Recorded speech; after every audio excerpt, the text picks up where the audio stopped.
to dance. The years they have become unstuck. There, see? It was just a malfunction after all.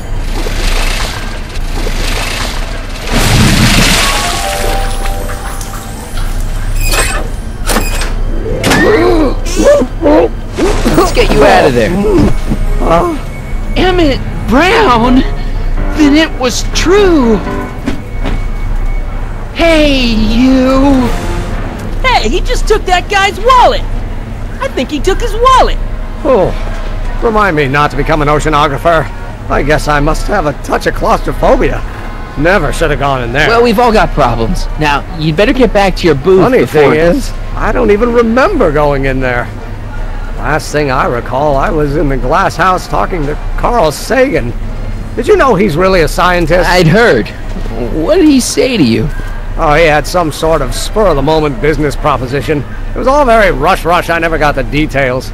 It would have meant leaving before the expo was over, so I told him that... Say, where'd he go? Do you know? Carl Sagan? He had to leave. One of his experiments blew up on him. No, I know how that is.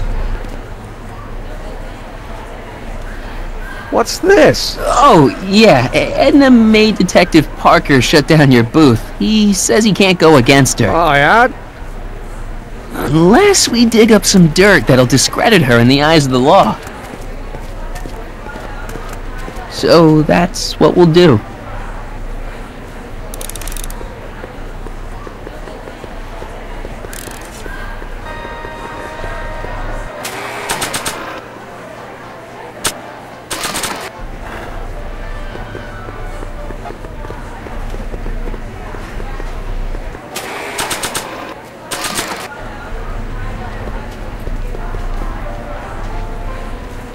Okay, call me a snoop.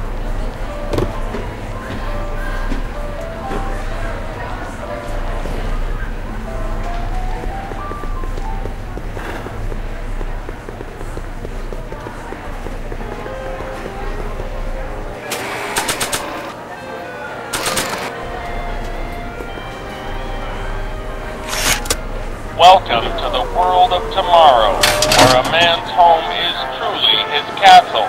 Here, gratification is just always a push of a button away.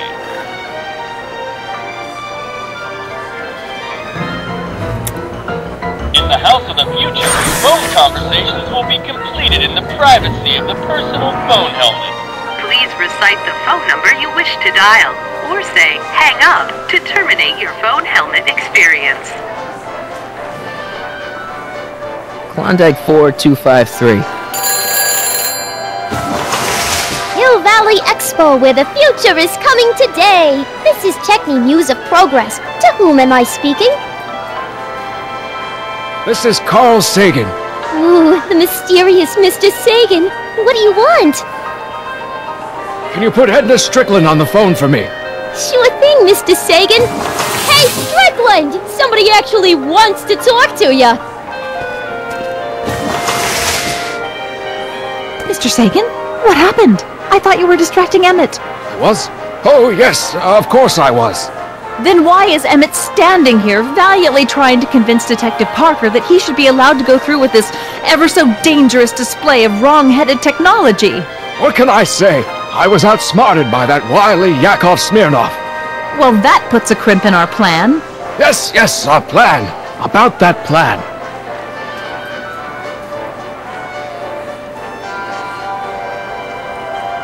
Regarding, you know what? You know what?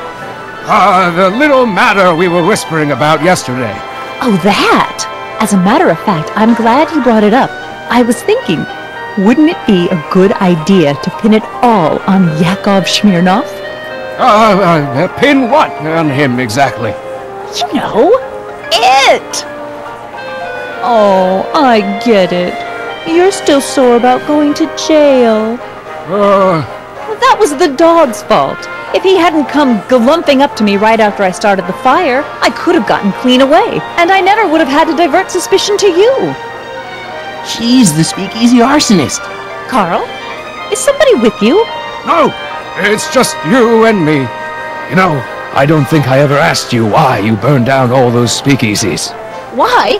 Because no one else was doing anything about them. Every night they'd open up their doors serving illegal drinks and loose women, flaunting their depravity to the world, and the authorities did nothing. So I did what any right-thinking, rock-willed woman would do. I took action. Oh, and such a gorgeous action it was, too. The fires were so beautiful. The alcohol made them go up in such pretty blue flames. Where was I? You were explaining why you burned down the speakeasies. Yes. Did you find my answer to your liking? It was very revealing. Hang up. What? Jeez, Edna was always a loon. I hope that confession's good enough for Parker.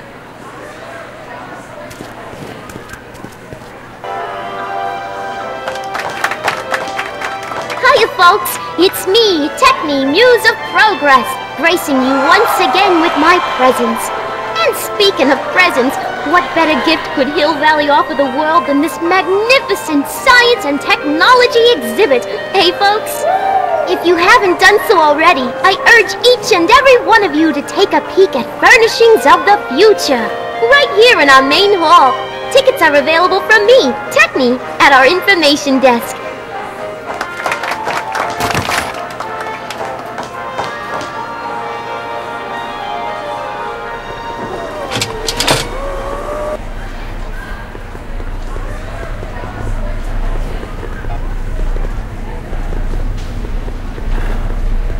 Oh.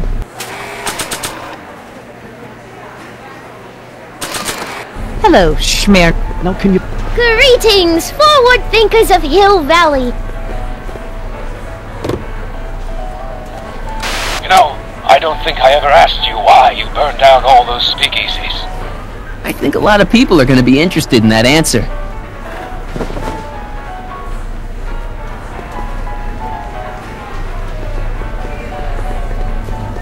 Oh.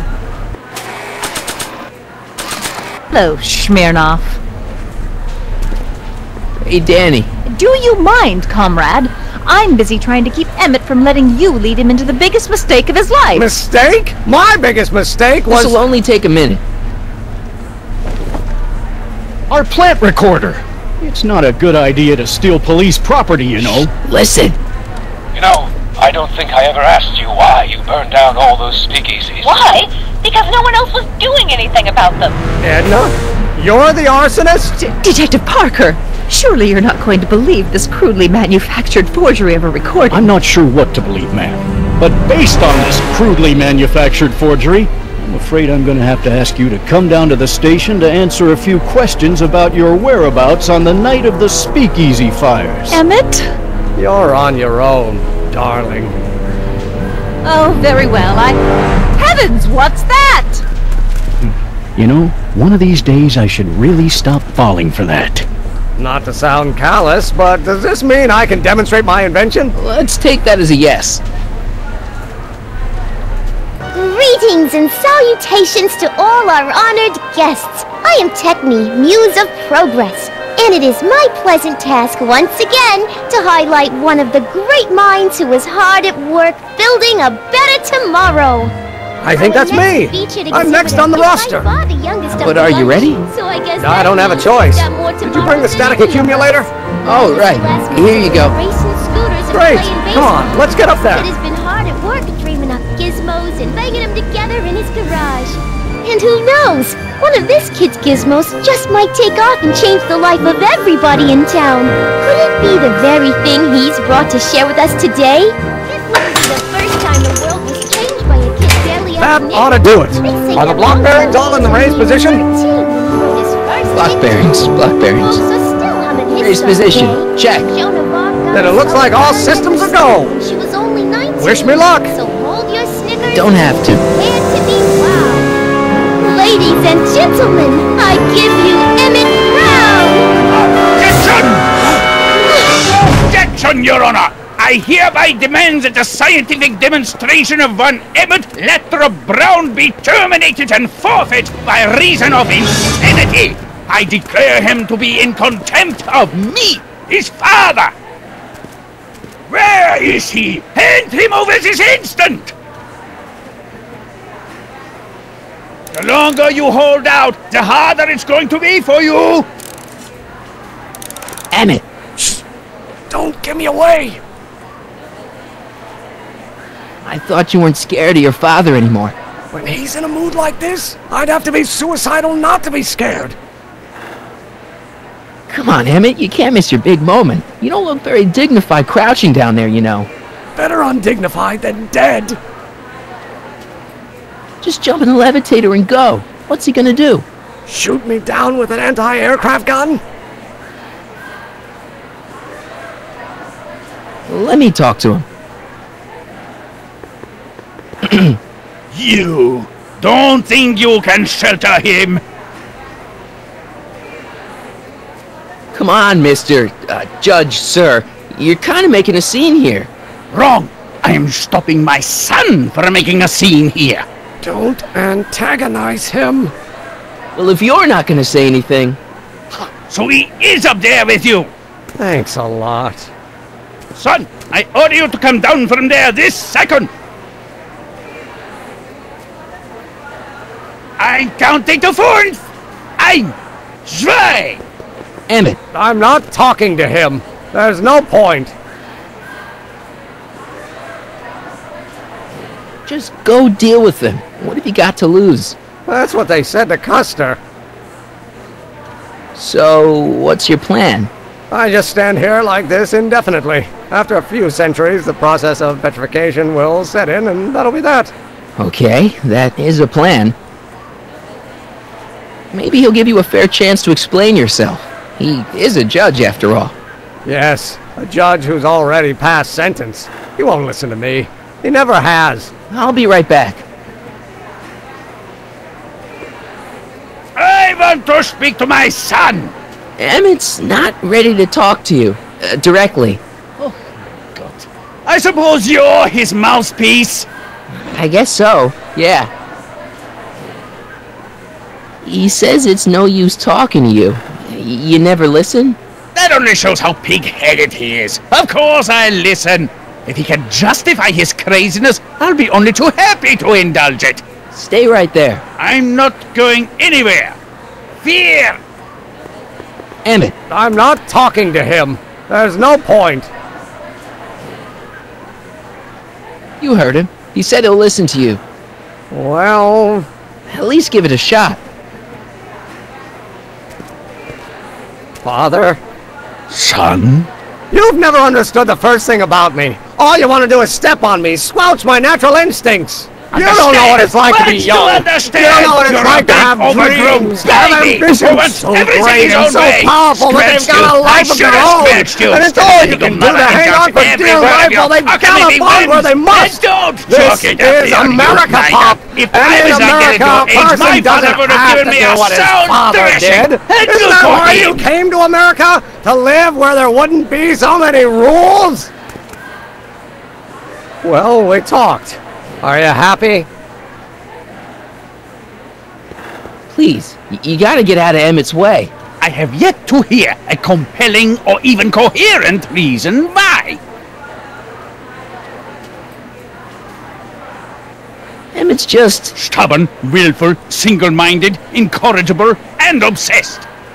Okay, but if you look at it from the right angle, those traits are kinda... good. That may be your angle, Sonny, but I'm not so sure it's the right one. Make no mistake, those are traits that lead to trouble. He gets them from his mother. Look, Your Honor, you don't see it, but there's an awful lot riding on Emmett's demonstration. All the more reason why I've got to put a stop to it. Look me in the eyes, young man. I expect you know my son pretty well by now. Do you seriously think his exhibition is going to be a success? Sure. Sure it will. Ha! You know as well as I how it'll end. Disaster! Maybe, and maybe not, but even if it does, I mean, isn't Emmett entitled to make a few mistakes? Emmett has exceeded his quota for one lifetime. It's my job as his father to see to it there are no more mistakes. Emmett's just trying to make a name for himself. maybe things were different when you were a kid, but nowadays you gotta take chances. What do you know about taking chances? Try moving to a strange country where you don't speak the language with only $2 to your name.